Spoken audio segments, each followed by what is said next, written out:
A 2-year-old child is dead and her 10-year-old sister in hospital, and the police on the hunt for the person responsible. The incident happened in St. James on Tuesday in a case of hit and run. TVJ's Kirk Wright has more.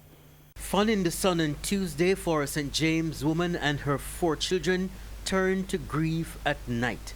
The woman, Diana Whiteley, left the One-Man Beach in Montego Bay with her children and returning home, attempting to cross the Howard Cook Highway, which is a stone's throw away. It was then that 2 of her children were hit by a car. On Wednesday, our news team visited the mother at her home in Johns Hall, where she recounted the moment. I say, Shade, we ready now.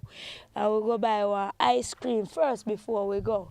We say, we buy our ice cream for you 4 hours.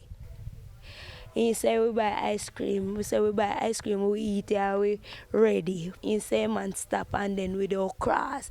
One man come, zoops! And lay down, lick Shade down, and the munchie. And I bottom. Me say, baby, and I bottom. The youngest, 2-year-old Shade Gay Dennis, did not survive. Her sister is, however, in hospital in serious condition. The police are asking persons with information regarding this incident to contact the Montego Bay Police at 876-953-6191, Police 119 emergency number, or the nearest police station. Kirk Wright, TVJ News.